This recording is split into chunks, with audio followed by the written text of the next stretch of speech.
All right, well, thank you very much. We're here today, we're talking about finding meaning and calling as students move through college and even look ahead to graduate school after college.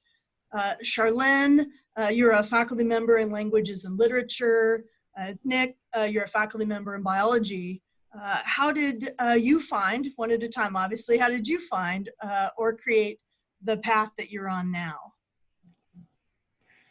So as I was thinking about this, which turned out to be more difficult than I thought it was going to be, it seems to me that only in retrospect does it appear that I've been on a path to this place. I did not imagine it when I went to college. I went to a performing arts high school and I was a singer. So I took classes in college that I thought would help me to become a better songwriter. So the story about how I became a philosophy major then is this. After countless visits to my extremely exhausted advisor to talk about changing my major, she finally said, you know, philosophers talk about everything. And I thought, well, that sounds perfect. And then after graduation, when I still didn't have a job at a major label, I applied for a TA position in an English master's program. And I discovered teaching. And I discovered that those conversations and connections with others who were asking the same questions I was very meaningful, and it felt important. I always was a person with a book in my hands. I always felt stories mattered. I always felt songs mattered. I always felt ideas mattered, and it's because people mattered. And that's why then after a gap in time, I went to seminary because I thought people matter. And I wanted to have those conversations.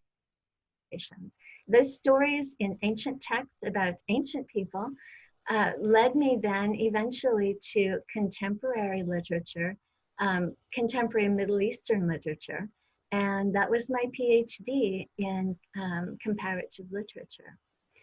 So if that sounds like a path, and when I say it like that, it sounds like a path, but it was really just taking steps that felt important, where I felt this is, there are important conversations to have here. And I felt purposeful. I felt like it was, it gave me something that I wanted to do. And I wanted to do it, and I wanted to keep doing it. You know, there's a jazz player named Ornette Coleman, and he was a sax player. And someone asked him one time what it was like to play with I think it was the Birds. And he said something like, when you were playing, you just never wanted it to stop. And I thought, that's what I want to do. I want to do things where I just never want it to stop. And that's what, and so that's what I do. And I feel like in the classrooms, everything, all those conversations I've had before fold into the conversations we're having now. And they're always new, and they're always fresh. And and they're exciting to me, and I don't want them to stop. So that's my story of how I got here now. So my story is a little bit, I kind of had the idea of a path in high school of two different paths of either kind of going and doing research in history or doing research in biology and becoming a marine biologist. Unfortunately, though, that's kind of where the extent of my path's planning sort of ended. I went to a very similar college to Drury, Hope College. It's a little small liberal arts school. And when I was there, I went in as a freshman and I filled out my schedule to be either a biology major or a history major. And I remember I liked both of the classes in both of my majors, but I remember I had to take a writing class in history, and learning, I remember my professor telling us all that, you know, there's a eureka moment after 6 years of doing research in a library and finding your thesis statement. And at the same time, we were doing all kinds of experiments in biology lab that we were then writing up into mock journal articles and learning about the whole publishing process and how we quickly can move from results into producing new information and data. And I thought, you know what, it's a lot more interesting, or a lot quicker, I would say, to do this whole writing thing in biology. And so from there, I sort of transitioned into the sciences and made history my hobby as opposed to my primary passion. I really liked when I was doing research with my faculty, because I got to see a different side of them and got to see us working side by side, looking at a question in biology and becoming a little mini expert in it, and sort of seeing the ins and outs and seeing experiments fail and learning from them and moving in different directions. And so it just felt like a very organic, fun, different thing to do. And so I kind of thought I wanted to be like my professors and be a faculty member at a small college where I was doing research but it was with students, and it was all about interacting with students. And I remember sort of going off to graduate school, and in the life sciences, a lot of graduate school is doing research and publishing. There's this saying in science, you publish or perish. And a lot of prestige in science is centered around what your publications are. And I always found a little bit of satisfaction in getting publications out so that, you know, the next step to my degree was accomplished. But I remember I got a chance to teach, and at the time I remember being absolutely terrified of, okay, I think I want to do this whole teaching at a small college thing, but I don't really know. I haven't really done it yet. And so my major advisor gave me the opportunity to completely co-teach a course with him. And I got to see how it was interacting with students in the classroom. And I found that at the end of a day of teaching, I'd be exhausted, but absolutely just stoked and thrilled by the interactions I had with students, especially when they came up and asked questions about what we talked about in class.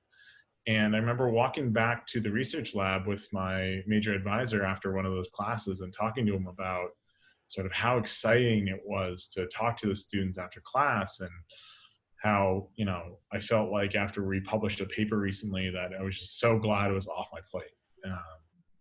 And I distinctly remember him talking about how, yeah, that was exactly the same way that he felt, just in reverse. And so that was really the eureka moment for me, that the path of going and teaching and being a researcher at a small college where it was all about, research was all about the learning, and teaching the students was really what sort of was where I found more meaning and purpose in the life sciences. And so that's sort of how my path went from being completely sort of stopped and then sort of guessing what it might be moving forward to sort of where I've been ever since. And I've really been afforded the ability to talk to a lot of different mentors along the way. And so, yeah, it's all about being able to interact and have those discussions and, yeah, carry on those conversations. But in my case, in the research lab. Yeah. That process of identifying meaning or the purpose or what you felt you were meant to do is very much the combination of talking to people, trusting your instincts, trying something out, having an experience and practicing something, and then thinking, oh yeah, this is a good fit for me. Is that accurate? That kind of, it's not a lightning bolt from the sky kind of thing. Yeah, definitely is. It's a little, you definitely have some eureka moments, but it's not a wait for it to happen. You can kind of see the steps a little bit along the way. And that's why talking to others is so important, and finding people who want to support what your interests and passions are, right?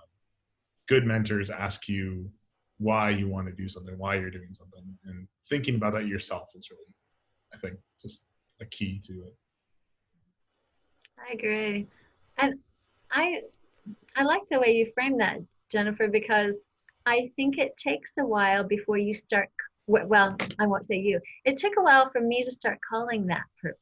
It took a while for me to start calling that oh, this is meaningful. You know, it just, at the time, I felt like, well, this is working, you know, or I like this.